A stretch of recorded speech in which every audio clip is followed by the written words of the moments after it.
huge amounts of businesses just don't exist any longer. There is a massive insolvency event that happened, but it was papered over by governments and the central bank. And rightly so, really. I mean, what were they going to do? But they massively printed money. And what it's done is it's starting to exacerbate, not starting to exacerbate, it's accelerating the divide between rich and poor, which is the other truth that nobody wants to tell, is what's going on. People know they're getting screwed and they don't know why. The rise of politics has come onto this. The actual answer is people's wages haven't gone up in 40 years in real terms. And that is because we had the largest generation in history, the baby boomers, all come into the workforce at the same time. Then we had the rise of technology. So they're now competing because, they used to be typists, and then everyone starts using a computer and, you start replacing people out of the workforce. Then by come 1996, the WTO agreement and globalization. So now you're competing against technology and you're competing against other countries. Then in about 1987, so wind back 10 years, all of these people decided to have kids, the millennials. Wind forward to 2010, the millennials and their parents are in the labor force at the same time, competing against Chinese and Indian and Vietnamese and Turkish workers and against technology, right? Everybody is screwed. So what did they all do? Well, if they weren't getting wealthy, they borrowed money, and the rise of the debt bubble. Meanwhile, the price of assets kept going up. So it meant that as a 32-year-old baby boomer back in 1980, they could afford to buy a big house pretty quickly. They could buy a reasonable amount of the stock market. Don't forget the PE ratio was 7. Bond yields were 16%. So they couldn't help but make money. Then cut to now, or cut to 2020, January 2020.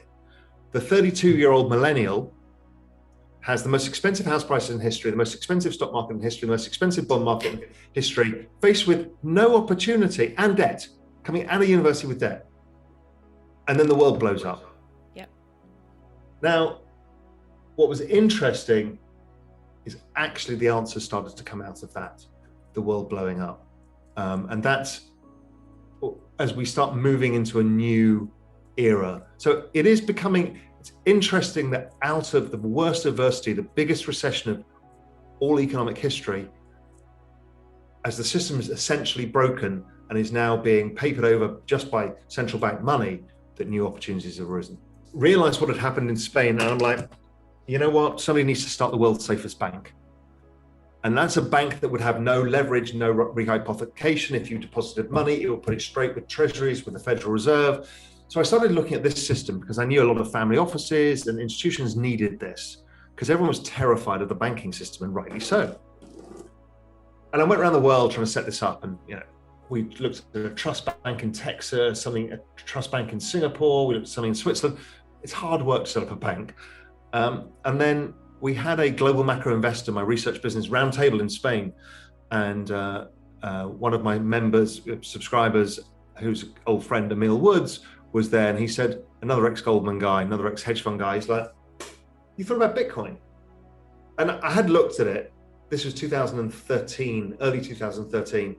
Or maybe it was 2012, not sure. So I started doing more work into it and realized that Bitcoin could be an answer to a lot of this. This whole blockchain technology means that things like rehypothecation and those reuse of assets could be recorded, so we know who owns what, which is a big problem in the financial system. Maybe we didn't need banks, maybe we didn't need to trust governments with what they do to the value of money. So I'm like, okay, this is really interesting. So I kind of started putting some thoughts around it and wrote an article for Global Macro Investor, which was the first kind of basis of a stock to flow model. I said, well, if it is digital gold, because that's what it was being called at the time, then let's look at the above ground supply of gold out of the total known amount of gold, and then back that into the same numbers we know for Bitcoin. And I said, with gold at 1,300, Bitcoin's worth about $1 million. And that Bitcoin at the time was 200. Wow. So people were like, this guy's an idiot, but it also got circulated around Silicon Valley very fast. People were like, oh my God, there's a macro framework for this thing. So I think I was probably the first person to build a macro framework. And I invested, and it went up 100% in a month. So I sold it and was like, well, okay, you sold that's all interesting. Because you're not used to assets going up 100% a month. You sold all of it? Yeah.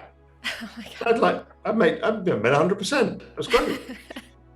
And then I followed the market, and then I probably rebought back in about 2015. And then I eventually sold out for 10 times my money, way too early, because I would have made 100 times my money if I'd held on a bit longer, because I got very confused about what was going on with the forks when people were trying to create different versions of Bitcoin. I'm like, I don't understand this. And at the time, nobody did. Nobody knew whether it was going to survive or not. And I'm like, well, I don't really understand. So I will take my money off the table. And I was happy with that.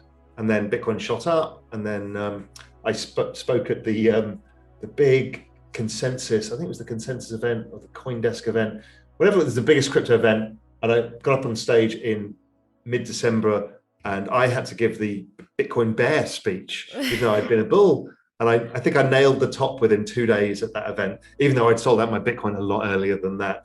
People were like angry with me on stage. Like, this is stupid, it's ridiculous. And then, Bitcoin then suffered a tremendous bear market. And then I bought in again in 2019. So if you go back to this narrative that I've been telling you, the global financial system is broken. People are not able to participate. The only answer the central banks have for this mess, so everybody takes on more debt. The only way the central banks have to try and keep this ship going and not sinking is printing more money, which is making the situation worse. And we're trapped in this endless loop. And it was very clear to me that the next recession, there's these two paths of the macro world and the crypto world, call it one new financial universe, and the old financial universe are going to meet at the horizon point, which is the recession. That was absolutely clear, and I made it clear through the whole history of Real Vision from 2014 that this is going to happen. So then the moment happens when it's a pandemic as well. So like, this is the worst case, right? This is going to cost everybody gazillions. And Bitcoin collapsed as everything collapsed.